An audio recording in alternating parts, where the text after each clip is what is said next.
दिल्ली में मैं आपका भाषण सुन रहा था, आपने कहा कि इतना प्यार, इतना सम्मान जितना अमिताभ बच्चन को मिलता है उतना सम्मान मुझे मिलता है फिल्म इंडस्ट्री। सर मैंने कहा था कि इंडिया से मुझे उतना सम्मान मिलता है, इंडस्ट्री वाले और मुझे सम्मान देंगे आप? मतलब थोड़ा सोचो तो सही आप। अब देखिए आपने ये मुझे बहुत गलत इल्जाम ये मुझ पे लग रहे हैं। मैं नहीं, आई विल नॉट। मैं आपको सुनाता हूँ, आप मुंबई फिल्म वालों के बारे में क्या कहते हैं। आपने कहा बॉलीवुड के लोग सिर्फ गाड़ियों, पैसों और पर्सेस की बात करते हैं, उनकी बातों का न सिर होता है न पैर। बॉलीवुड के लोग सिर्फ अपने बारे में सोचते हैं, वो पागल हैं, बेवकूफ हैं, स्टूपिड हैं, डम्ब हैं, और वो सिर्फ प्रोटीन खाते हैं, और इस तरह से उनका दिमाग भी खराब हो जाता है। बॉलीवुड वाले आपको क्या लगता है कि कोई शेक्सपियर की बात करते हैं या कोई बड़े आर्ट या कल्चर की बात करते हैं? लेकिन वो करते तो करें। आप करण जौहर को कहती हैं ये चाचा चौधरी हैं। ये लोग मुझे चैन से रहने देते थे, मैं भी इन्हें चैन से रहने देती थी। अब अगर ये मुझे चैन से नहीं रहने देंगे तो मैं भी इनकी नाक में दम करके रखूंगी।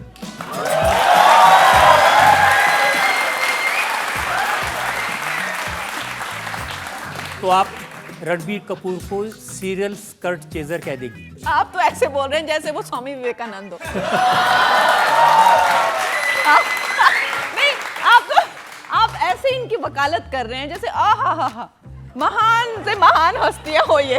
वो लोग कितने पानी में है सबको पता है, और अभी से ही नहीं, 90s की 80s की आपने बातें सुने, सबको पता है वो लोग कितने पानी में हैं। ड्रग केसेस उन पे, ठीक है, टाडा से लेके आप दलाली से लेके अभी भी हवाला से लेके फ्लैश से ट्रेड से लेके मीठू से लेके कोई केस इन पे नहीं है जो नहीं है। लेकिन बुरा कौन है? मैं। बस आपके भी डायलॉग चुन चुन के मारे जाते हैं। आपने कहा जो स्टार किड्स हैं ये उबले हुए अंडे हैं। तो वो एसी गाड़ी से घर, घर से गाड़ी, और फिर ये लोग निकलते हैं, फिर बात कैसे करते हैं? I want this.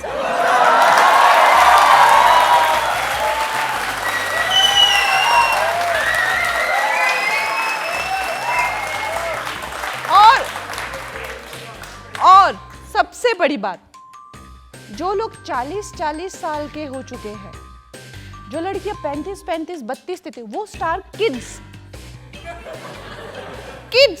और वो बातें भी किड्स की तरह। सोचो, एक 40 साल का आदमी किड की तरह बात करे, कैसे लगेगा आपको? और वो लड़कियां 30-30 साल की, वो भी किड बनी है। वो पिंक ग्लासेस उन्होंने हाथ में उठाए होते हैं, और जिनमें वो ना बच्चों की तरह वो रहती है।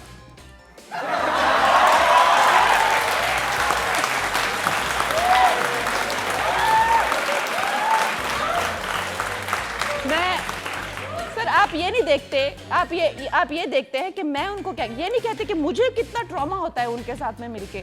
मैं सोचती रहती हूँ ये क्या था। तो आप अकेली ऐसी एक्ट्रेस हैं जिसने सारे खान्स के साथ, सारे कुमार्स के साथ, सारे कपूर्स के साथ काम करने से इनकार कर दिया।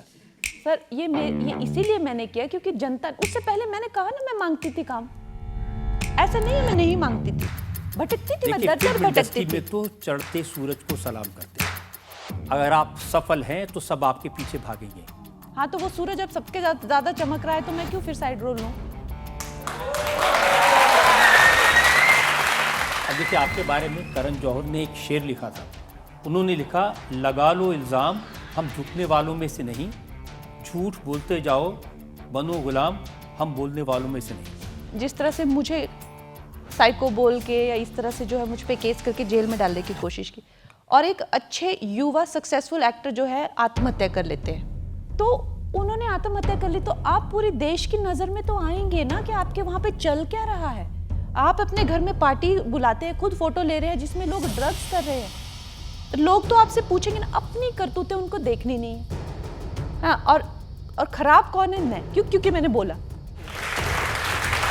देखिए, सारे लोग कहते हैं, अब आप जिक्र कर रही थी सुशांत सिंह राजपूत का, आपने उनके नाम पर पूरी इंडस्ट्री से पंगा ले लिया। यस सर, पता है क्या है, मेरा एक फिलॉसफी है कि जब तक मुझे नहीं छेड़ोगे ना, मैं तुम्हें कभी छेड़ूंगी नहीं। इन लोगों ने, आप मेरे को बताइए कि अगर इन लोगों ने मुझे टॉर्चर नहीं किया होता अगर मुझे धमकाया नहीं होता, जेल में डालने की कोशिश नहीं की होती, लीगल केसेस नहीं किए होते और एक दिन बैठ के वाकई में मुझे वो मोमेंट नहीं आया होता कि मैं आत्महत्या ही कर लेती तो अच्छा था। और मैंने आपको ये बताया था यहाँ पे कि मुझे ऐसा भी सजेस्ट किया कि तू अब मर जाए तो अच्छा है। चुनाव के दौरान आपके खिलाफ जो विक्रमादित्य लड़ रहे थे, आपने उनसे कहा तुम्हारी वो दुर्दशा करूंगी कि सब्जी मंडी में सब्जियों के रेट भूल जाओगे। देखो ये my God, I can't believe, मुझे लगता है ये भी करण जौहर से मीटिंग करके आए हैं।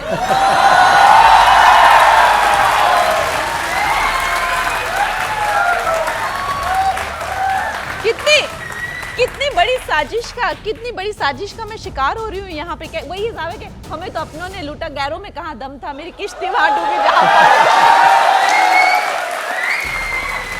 ये जो है, मुझे जो है कांग्रेस की जो स्पोक्स पर्सन है उन्होंने कहा था कि मंडी में क्या भाव चल रहे हैं, तो जिसको लेके मंडी की सारी महिलाएं और जनता बहुत ज्यादा एकदम शॉक में आ गई थी। तो मैंने ये कहा था, और किसी एक व्यक्ति विशेष के लिए नहीं, समस्त कांग्रेस पार्टी के लिए मैंने कहा था कि आप लोगों ने अगर मंडी की महिलाओं के बारे में ऐसे बात की तो सब्जी मंडी में जाके सब्जियों के भाव पूछना भूल जाएंगे।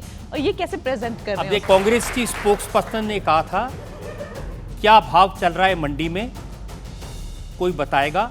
मेरा और इसके साथ आपकी फोटो थी, और जो तस्वीर जो लगाई थी वो मैं चाहता हूँ लोग देख लें, वो तस्वीर मेरे पास है।